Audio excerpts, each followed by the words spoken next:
Today's video is about little known facts, or maybe you do know some of these facts, about the I Dream of Jeannie show that was popular during the 60s. So let's take a look at these.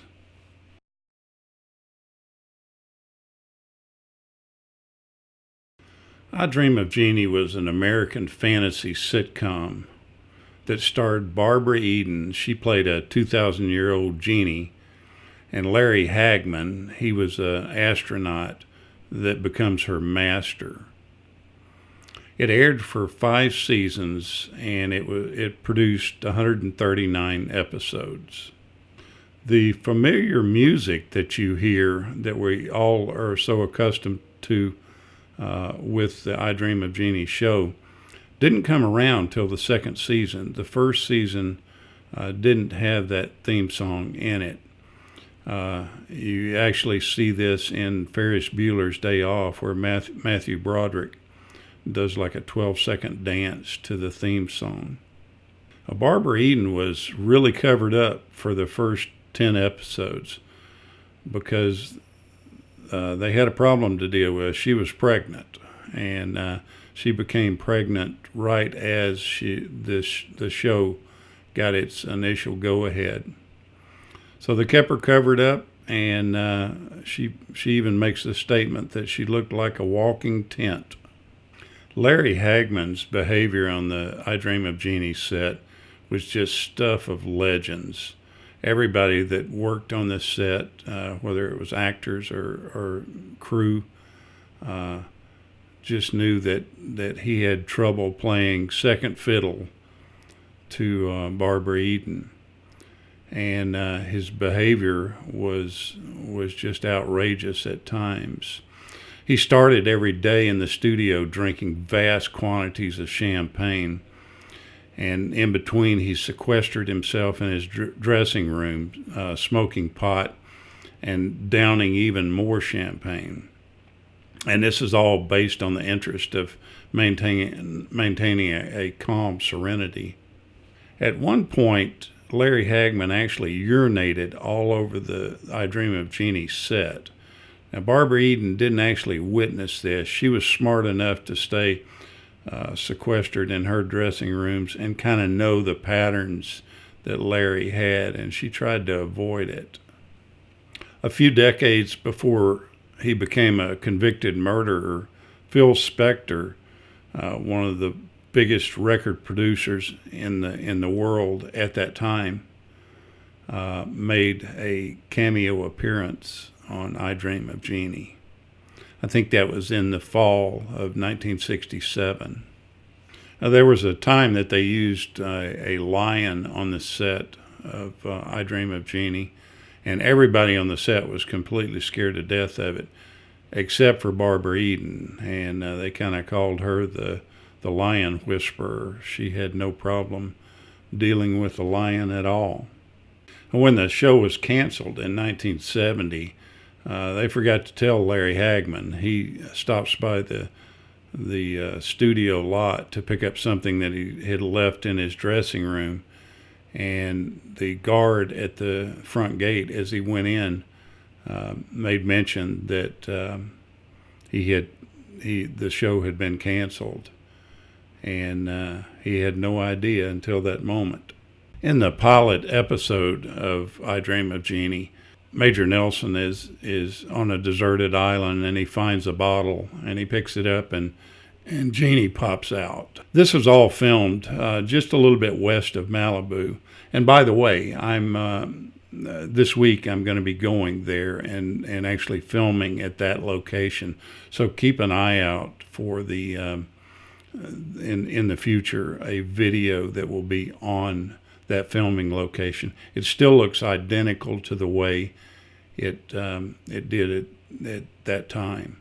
But anyway, onto the subject at hand. It was supposed to take place in the South Pacific. Their first meeting, when they were doing all the filming, being filmed on the west side of Malibu, it was cold, and that Pacific Ocean can get fairly chilly at times. And so The entire time she was in that skimpy outfit on the beach, she was freezing to death, and that was her first experience with Major Nelson.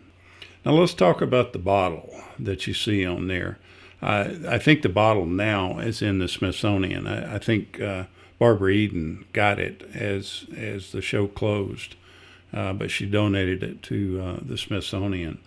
But that bottle, all it is an old Jim Beam bottle from 1964.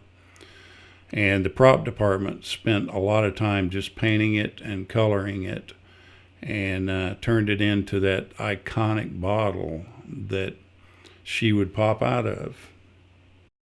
Initially, the producers of I Dream of Jeannie did not want a blonde to play the lead in the show. They were looking for a brunette to play the genie, but they were so blown away by Barbara Eden's casting audition that they decided to sign her up. Now, if you'll notice during the show, the entire time that I Dream of Jeannie aired, they never show Barbara Eden's belly button. The censors were pretty strong back in those times, and in the 60s there were just certain things you didn't do. The show wasn't a runaway hit. During the entire run of the program, it only broke into the top 30 shows a couple of times. And it wasn't until it went into syndication that it really became a kind of cult classic. When Barbara Eden wanted something to magically happen on the show, she would fold her arms and nod her head forwards, and it would magically appear. Now, that wasn't always the case. Initially, she folded her arms and kind of blinked her eyes once. But it evolved just by her own creativity and inspiration into the gesture that it is today. Initially, the first season was filmed entirely in black and white. After that, it was changed over to color. Most households were getting access to color TVs at this time, so the networks kind of changed things and started producing things in color. Now, Jeannie actually had to work at getting into the bottle. I guess the bottle was built on a sound stage, the interior shots of the bottle, and it was raised up, I think, about 8 feet off the ground, and she had to climb up an 8-foot ladder to get into that set. Barbara Eden had to play 2 roles in the episode. It was written in to where she had an evil stepsister, and she had to go through the change in makeup and stuff to make her from a blonde bombshell into the evil stepsister. Now, a good portion of the hair that you see on Barbara Eden was actually not hers.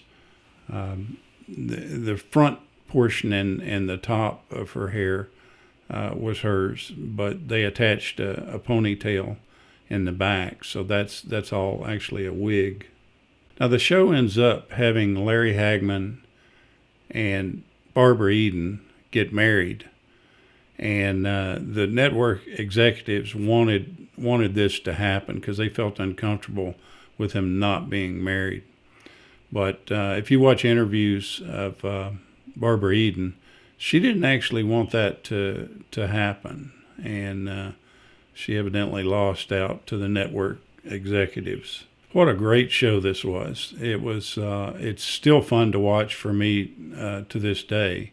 There's some really good supporting actors in this that are just a pleasure to watch and are just full of laughs.